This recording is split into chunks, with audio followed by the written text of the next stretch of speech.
Everyone, आज हम बात करने वाले हैं DICGC। ये DICGC क्या है? Deposit insurance and credit guarantee corporation.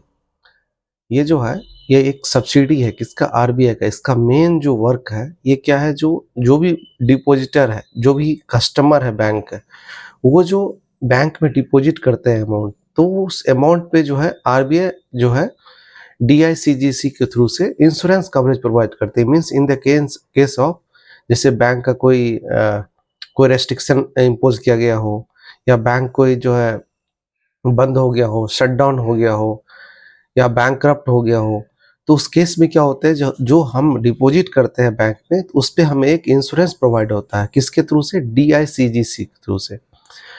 अब ये जो है इंश्योरेंस कवरेज हमें कितने अमाउंट का होगा और कैसे होगा इसका फंक्शन, वो हम बात करेंगे। जैसे लेट से एग्जांपल मैं बता रहा हूँ, आपका किसी ए बैंक में आपने एक डिपॉजिट कर रखा है 7 लाख का, और लेट से ए बैंक जो है शट डाउन हो गया या किसी वजह से वो जो है बैंक ऑपरेशनल नहीं है, तो उस केस में क्या होगा? उस केस में आपको अप टू 5 लाख, जी हाँ, अप टू 5 लाख रुपीज तक का आपका जो है फंड वो DICGC के थ्रू से विद इन 90 डेज आपको अमाउंट वो मिल जाएगा, क्योंकि आपने जो डिपॉजिट किया है तो उस अमाउंट पे आपका जो है अप टू 5 लाख ही इंश्योरेंस कवरेज होता है। लेट से आपने 1 करोड़ का डिपॉजिट कर रखा है, तो 1 करोड़ में आपको 95 लाख जो होगा वो रिस्क पे होगा, आपका 5 लाख ही कवरेज होगा।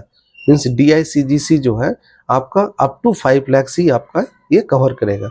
अब बात आती है, जैसे मैंने एक ही बैंक का, लेट से ए बैंक के में मैंने जो डिपॉजिट किया और उसका 10 ब्रांचेज है, मल्टीपल ब्रांच है डिफरेंट डिफरेंट सिटी में, और मुझे एवरी ब्रांच से मेरा एक अकाउंट है, एक अकाउंट है, तो 10 अकाउंट है, तो क्या मुझे 10 अकाउंट का मिलेगा? नहीं, आपको जो है सेम बैंक जैसे ए बैंक का जो एग्रीगेट कर दिया जाएगा। मीन्स टोटल जो 10 ब्रांचेज है, 10 ब्रांचेज का कितना भी आपका डिपॉजिट है, सारा डिपॉजिट को ऐड करके, और वहां पे जो है आपको 5 लाख तक का ही मिलेगा।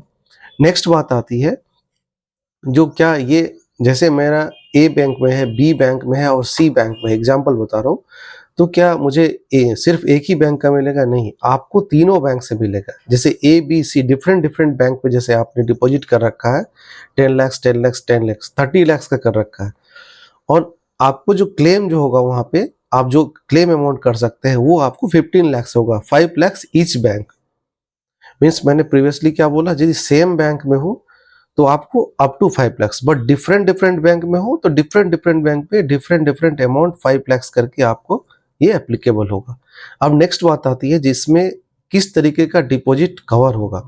तो यहाँ पे जैसे आपका सेविंग अकाउंट में जो डिपॉजिट है, करंट अकाउंट में है, फिक्स डिपॉजिट है, रेकरिंग डिपॉजिट है, तो ये सारे जो डिपॉजिट है आपका इसमें ये कवर होगा। और इसका एक सर्टेन टाइमलाइन भी है, जैसे आपका जो क्लेम होगा, जैसे आपने कोई इंश्योरेंस के लिए क्लेम किया तो वो कितने दिनों में आपको मिलना था, ये 90 डेज के अंदर में आपको क्लेम सेटल होना है। तो ये बहुत ही इंपॉर्टेंट है। नाउ डेज आप देखेंगे जो बैंक में जब कभी आप विजिट करते हैं तो एक कम्प्रिहेंसिव नोटिस बोर्ड होता है, तो उस कम्प्रिहेंसिव नोटिस बोर्ड पे मैंडेटरी नोटिस लगा हुआ होता है, जो आपका जो है DICGC के थ्रू से अप टू 5 लाख का आपके डिपॉजिट पे ये इंश्योरेंस कवरेज है।